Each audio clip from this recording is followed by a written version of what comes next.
Morning dear students, मैं स्वस्तिक education campus में एक बार फिर से आप सबका हार्दिक स्वागत करती हूँ।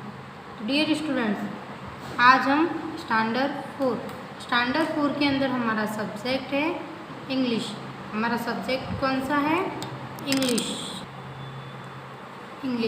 यानी अंग्रेजी। अंग्रेजी के अंदर यूनिट नंबर 2 का पार्ट नंबर 2। यूनिट नंबर 2 जो था वो कौन सा था? थिंग्स अराउंड अस, यानी हमारे आसपास का पर्यावरण, आसपास का की चीज़ें। थिंग्स अराउंड अस यानी हमारे आसपास की चीज़। ठीक है। अब यहाँ पे एक्टिविटी 6 आपको क्या दी गई है? पार्ट नंबर 2 में एक्टिविटी 6, चित्र के साथ दिए गए शब्दों का उपयोग करके उदाहरण अनुसार वाक्य बनाइए। आपको यहाँ पे कुछ शब्द दिए वो उनका उपयोग करके आपको क्या बनाना है? वाक्य बनाना है। जैसे आपको यहाँ पे उदाहरण दिया हुआ है डियर स्टूडेंट्स, क्या दिया हुआ है? उदाहरण दिया हुआ है। तो आपको जो शब्द दिए हुए उन पर से आपको वाक्य बनाने हैं। जैसे पहला उदाहरण आपको यहाँ पे दिया हुआ है। सबसे पहले आप चित्र देखिए। चित्र किसका दिया हुआ है? Coconut tree. बाजू में आपको लिखा भी हुआ है और टॉल यानी लंबा। तो क्या बोला गया है? This is a coconut tree. यह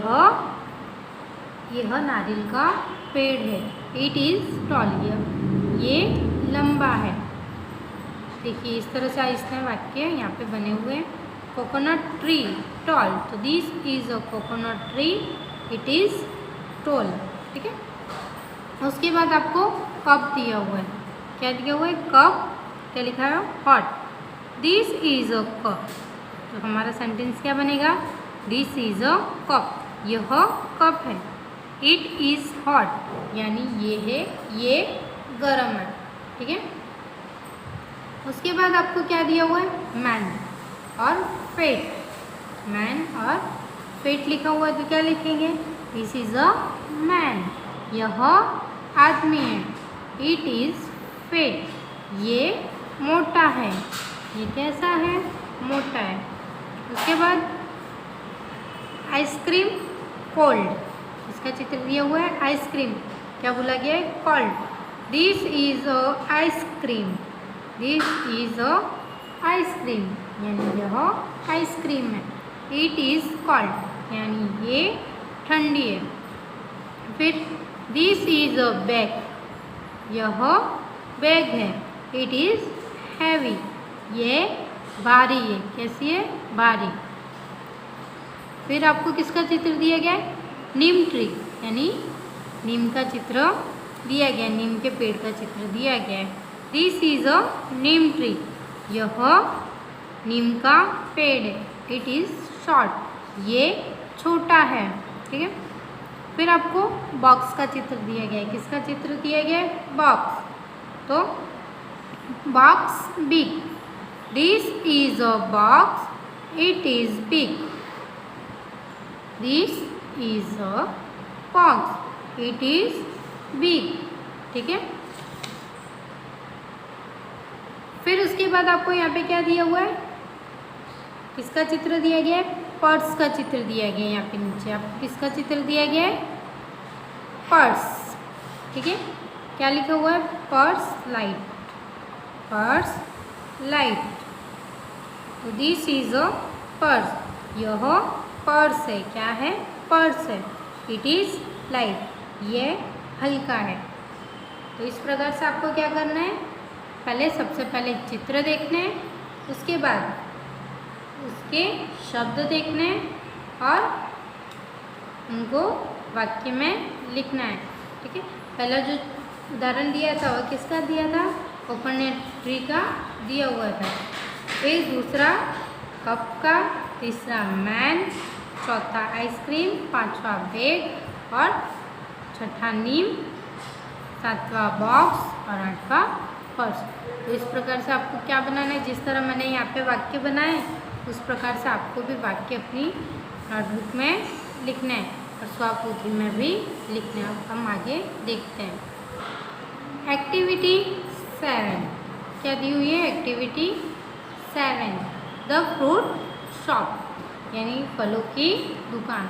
एक्टिविटी 7 है, उसमें क्या दिया हुआ है, द फ्रूट शॉप यानी फलों की दुकान।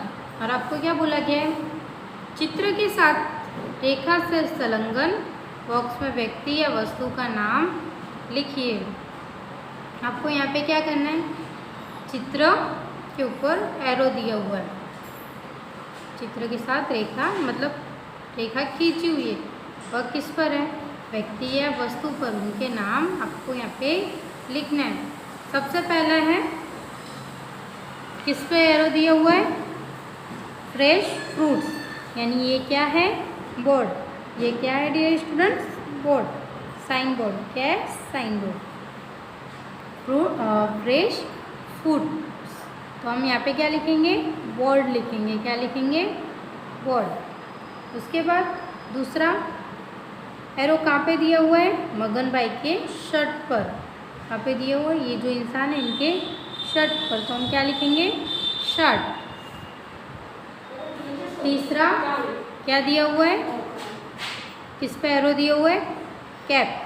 किस पे एरो दिया हुआ है डियर स्टूडेंट्स, कैप है, तो हम क्या लिखेंगे, कैप की स्पेलिंग। और उसके बाद ये जो एरो है वह कहाँ पे दिया हुआ है, टी शर्ट। ये जो बॉय है उसके टी शर्ट पे एरो दिया हुआ है, तो हम क्या लिखेंगे, टी शर्ट। क्या लिखेंगे, टी शर्ट।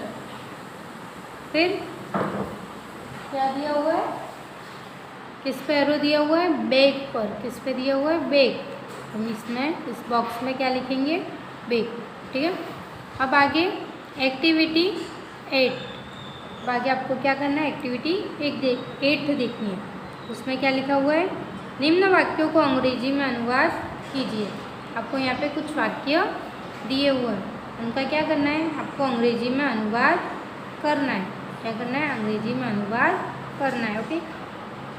पहला वाक्य क्या है, वह मगन भाई की फलों की दुकान है। मतलब वह जो दुकान है वह मगन भाई के फलों की दुकान है।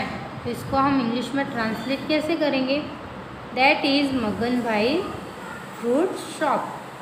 दैट इज़ मगन भाई फ्रूट शॉप। ठीक है। इसका अर्थ क्या हुआ, वह मगन भाई की फूलों की दुकान है।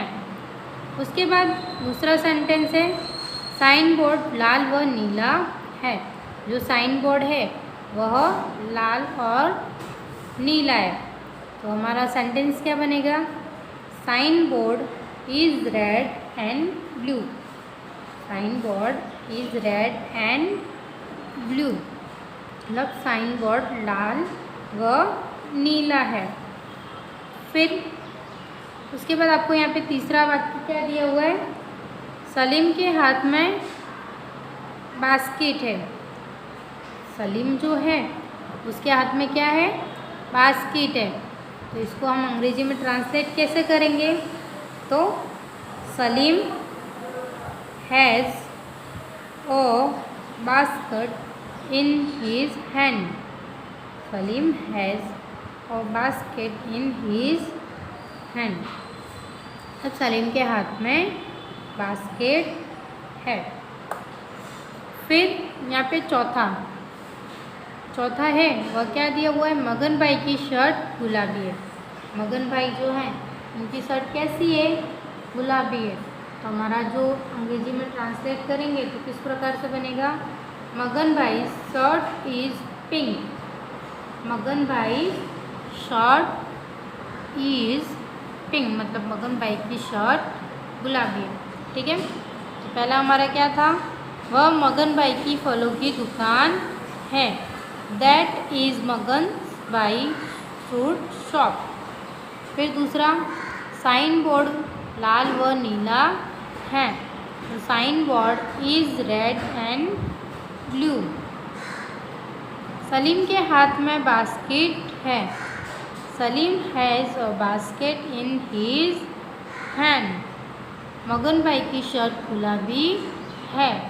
मगन भाई शर्ट इज़ पिंक। इस प्रकार से हमने क्या किया, जो वाक्य दिए हुए थे उनको अंग्रेजी में ट्रांसलेट किया। तो आज आपको होमवर्क में क्या लिखना है, एक्टिविटी 6 और एक्टिविटी 7 और 8 यहाँ तक को आपको स्वापोथी और नोटबुक में लिखना है। ठीक है डियर स्टूडेंट्स, जय गायत्री, अस्तु।